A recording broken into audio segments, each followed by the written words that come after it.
What's up, YouTube? I'm Zach, and I'm back with another video. This time on my 1984 Capri RS Turbo. Now, this isn't just a rare Fox body.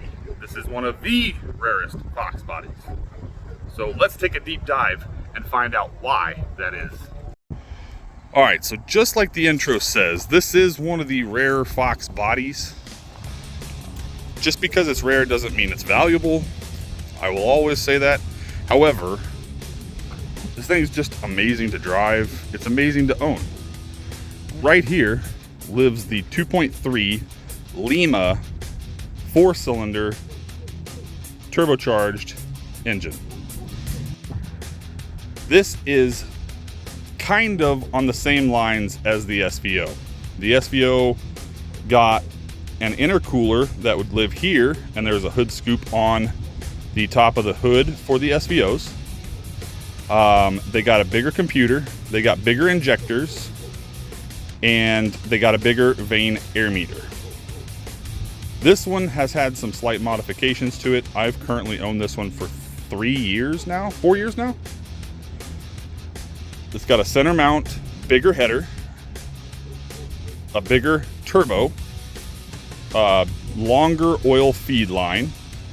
This one I have just made up to fit here. In one of our upcoming videos, we will be putting a larger intercooler on this vehicle. I do have an SVO 3-inch vane air meter, so it's not mass airflow.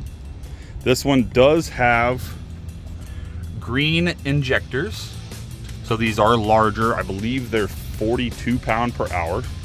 So these will, basically for what I have done to the vehicle, these will support the modifications that I've made so far. So the bigger turbo, intercooler, realistically we should see power numbers around a little over 300, I would say.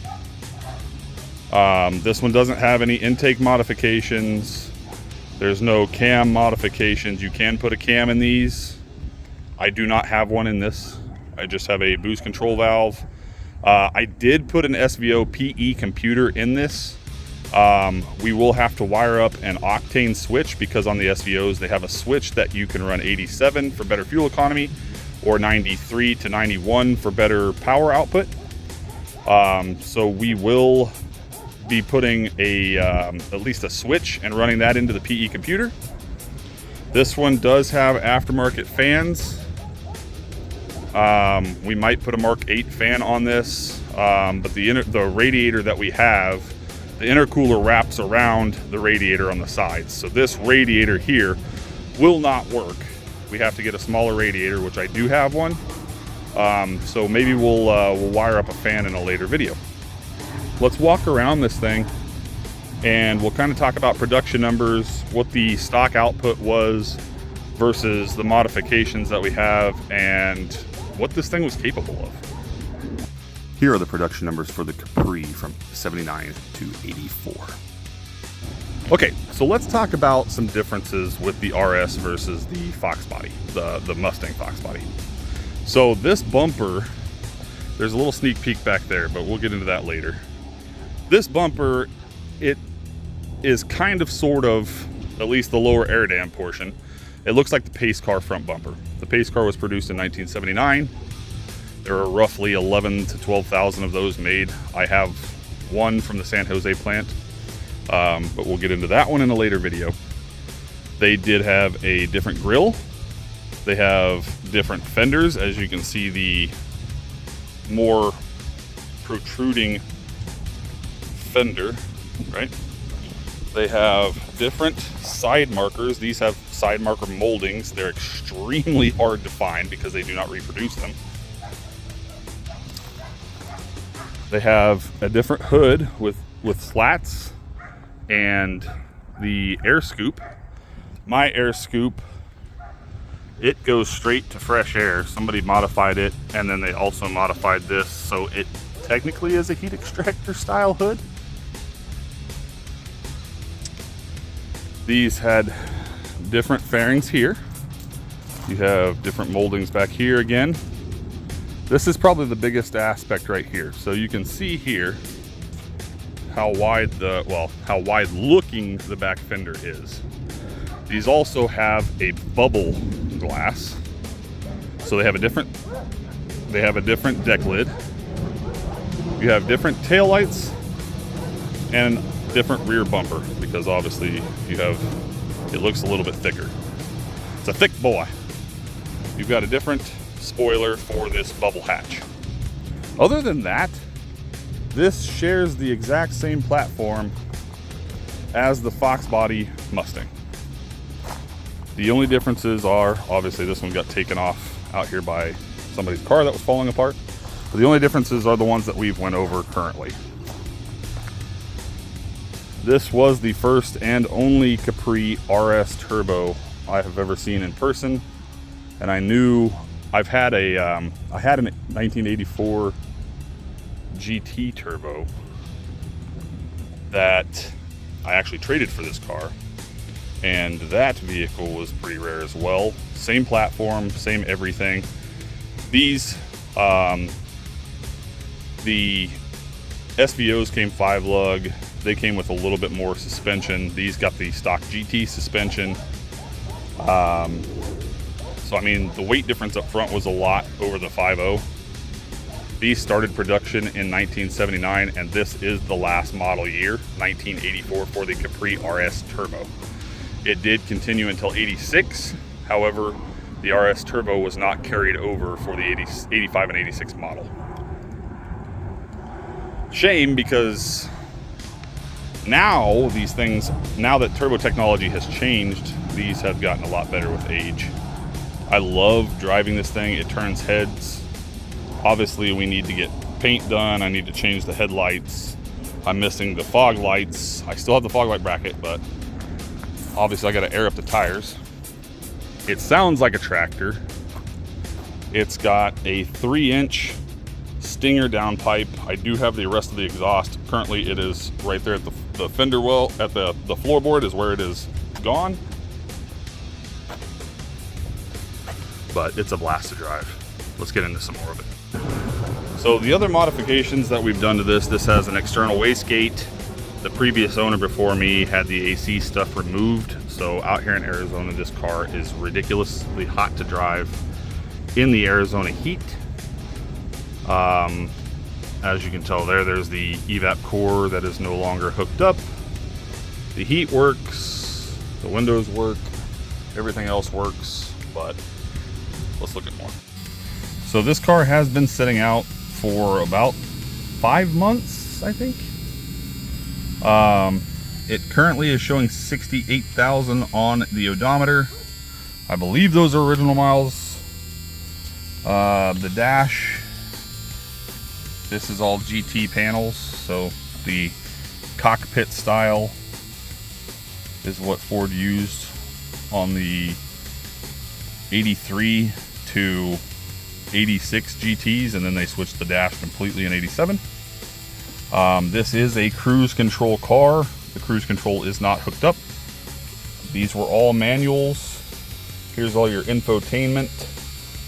So it's got a low fuel light, washer fluid low light, brake light out, tail light out, or headlight out. So that is your warning display. That's the same place that on the SVOs, the octane switch would have been located. So the other thing that we have to repair is going to be the headliner. The headliner on this has been long gone, and this is an aftermarket sunroof that I believe was dealer installed. I mean, it's pretty easy to actuate. There it's up, there it's down. I do have to get new seals for it, as this one does leak. That's probably why the headliner was removed. It leaked before I got it. This has aftermarket seats, some racing style seats that are faded out. I would love to find some 84, 85, 86, that GT with the red piping, that gray seats. That would be really nice for this thing. The radio does not currently work. We got to fix that. The dash has a giant crack in it, so I will be finding a dash for it at some point in time. And then the gauge cluster, the speedo doesn't work. The mileage does work. The RPMs works. The temperature gauge works. The fuel gauge works, but the oil and amp gauges do not work. So those will need to be fixed. Other than that, this has manual windows. It's a manual car, manual seats, manual mirrors, manual mirrors, manual crank windows, manual door locks. So this is a no optioned car. Here's the fog lamp switch. So this one did have, so I'm pretty sure all the Capri RS turbos did. I've got to fix the mirror. Obviously it got too hot in here and the mirror fell off. That Arizona heat is a killer. We just put a Aeromotive 340 fuel pump in it. So we have plenty of fuel supply for it to feed the injectors. I was having an issue where it would cut out when it was starting to warm up and it would bog down. It wouldn't shut off or stall, but it just wasn't supplying enough power. So we replaced that. It's just got an in tank. These did have a dual pump set up from the factory, so you had a feeder pump in the tank that would feed to a high pressure inline fuel pump on the frame rail towards the back of the vehicle. That is a modification that even SVO owners make, where they remove the inline, replace it with a high pressure fuel pump in the tank, and your issues seem to go away. Normally the inline fuel pump gets replaced with a fuel filter, so you'll have two filters on this vehicle. Other than that, there's a ground strap in the trunk or in the hatch that needs to be upgraded when you do that. It needs to be a bigger gauge. That has been done to this vehicle. Like I said, the computer's been done. It's got the 3-inch exhaust. Sounds like a tractor, but I think we've got it set up to run, I think 19 to 20 PSI, maybe a little bit over. Once we get the intercooler on, I can run a little over 20 safely. We'll just have to get it tuned. The intake that I currently have on there is not the square intake. The square intake from the later SVOs and even the 4-cylinder Mustangs that were continuing up in 93. Those intakes didn't have a tendency to run lean on cylinder 4 like this one does, so it does kind of make me a little bit nervous. So maybe we'll look into a what they call a gutted and rotated upper intake and lower intake, because they do not match in the future. But let me start it up for you guys. Let's get a cold start.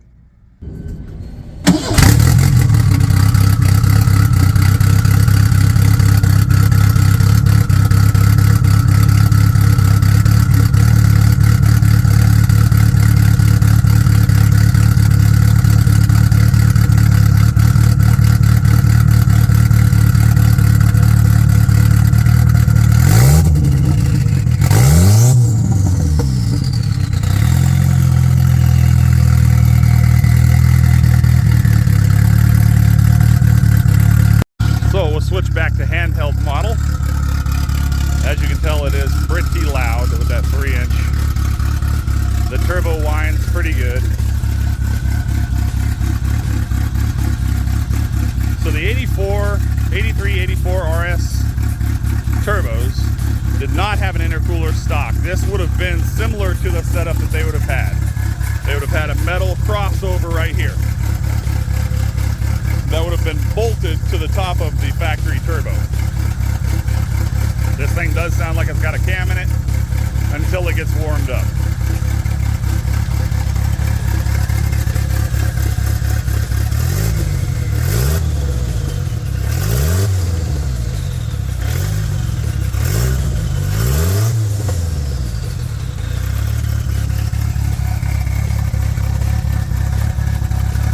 It runs pretty good.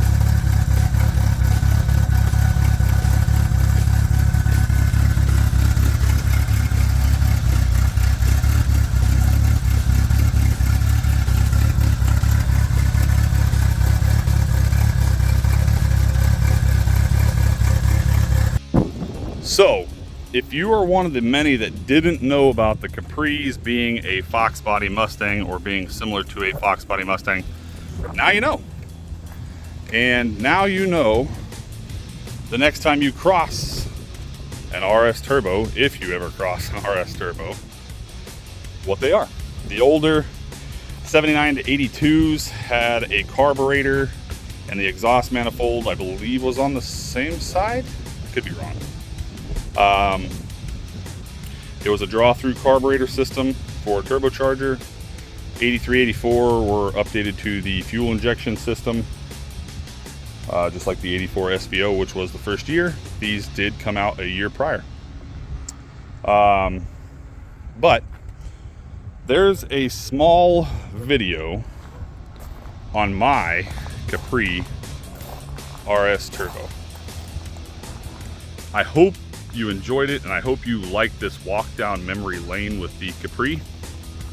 My plan is to do a lot more videos on the Capri, and I eventually want to get it looking back to factory. Somebody had painted this 2006 Dodge color. Not a big Dodge guy. I do like the color because it's got some metallic in it.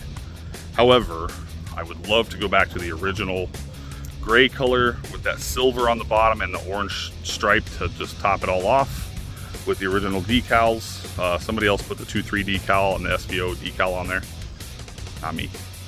So I would love to start putting this thing back to stock, getting the dash set up. We'll clean it off in another video. We'll clean the engine, we'll detail everything. And we're still gonna make a ton of 4-valve content because I've had a ton of people reach out to me and ask me, is it that simple to swap a 4-valve into an SN95 with a 4.6 or even a New Edge? Yeah, it is. So we'll continue working on that.